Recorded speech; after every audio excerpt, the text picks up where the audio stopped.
Pentland, and I'm the Executive Member for Climate and the Green Environment on North Northamptonshire Council. North Northamptonshire Council, as you're probably aware, is a new council that was set up in May of this year and saw the bringing together of the various different councils from across our area, so Wellingborough, Corby, Kettering, etc., East Northamptonshire Council as well. So it's a new organisation, but one of the things that the leader was really clear on, so Councillor Jason Smithers was really clear on as being a priority, was getting to grips with climate change and what we can do as an authority, not just for our area, but to have that wider impact in terms of tackling climate change. So one of the first things that he did was to appoint a member specifically tasked with looking at this, so that's myself. And we've also had a whole host of things that we've started to do to try and make sure that we're playing our part as well. So one of the first things I was keen we did at the earliest opportunity we had to do so was declare a climate and environment emergency. And what we did as part of this was said that we would understand a bit better our carbon footprint as an authority and then set a date for becoming carbon neutral. And we've been able to do that a couple of weeks ago once we had a bit more information, and we've set that target for being 2030, so just 8 years away. And it is a big task ahead of us, but we're clear that it's really important that we do this for our community and the residents of North Northamptonshire. As part of this, we're obviously going to need to finance it. So at the budget meeting that we had last week, we were able to put in there an investment of £1 million for tackling climate change over the next 3 years.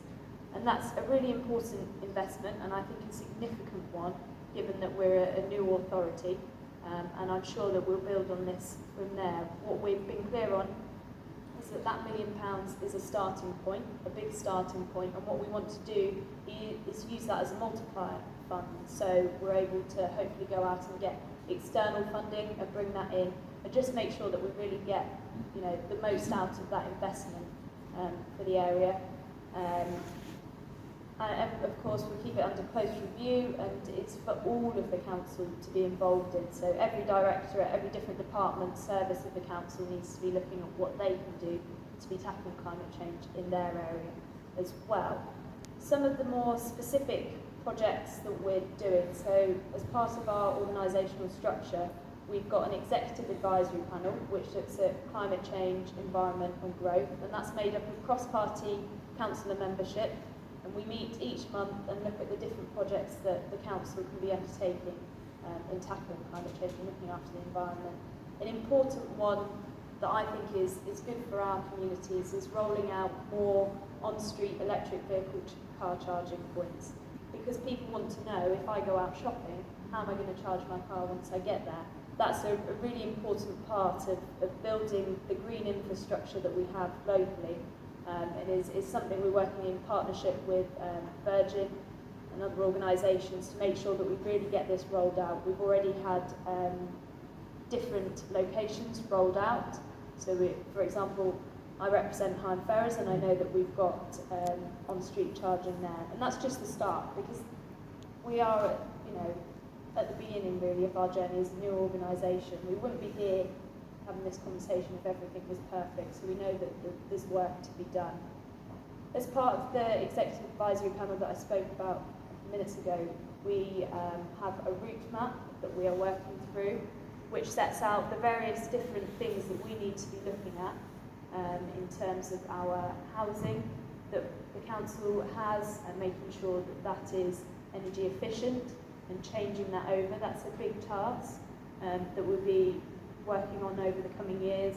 Looking at our fleet as a council, so refuse lorries, how are we powering those, how are we powering the rest of the council's fleet to make sure that that's environmentally friendly as well.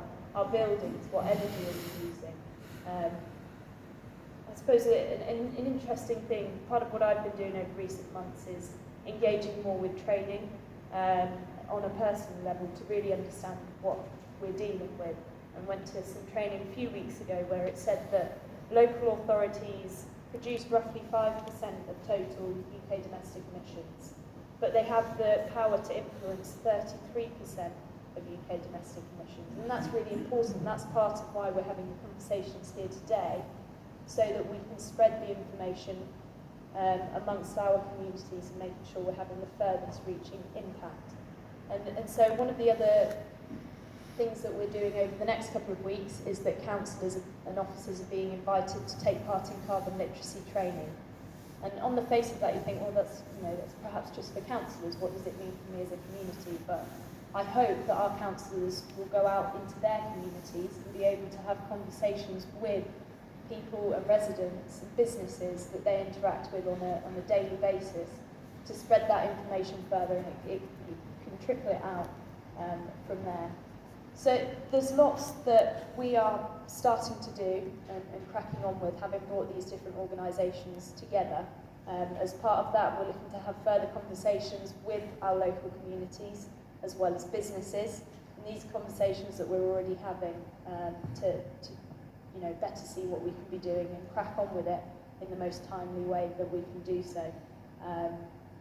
You were talking about transport earlier and how we improve our transport. We've got the bus improvement strategy that's being worked on at the moment to look at how we can better serve our communities and make sure that transport is fit for the purposes that we need and fit for the future.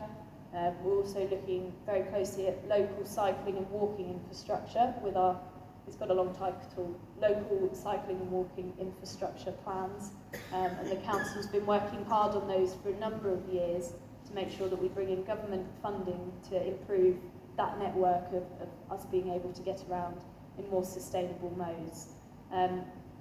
We're also doing a lot of tree planting. My sister likes to tease me and say that all I do is tree planting. So we've got lots and lots of that going on indeed. I'm going over to Kettering this afternoon to engage with some more tree planting. I'm doing tree planting on Wednesday and Thursday of this week in our area across North Northamptonshire. And it's a really important thing because it's something tangible that local people can get involved in. And it doesn't perhaps solve the whole problem, but you can then have wider conversations around, well, why are we planting these trees? What do they mean for our community over the coming years?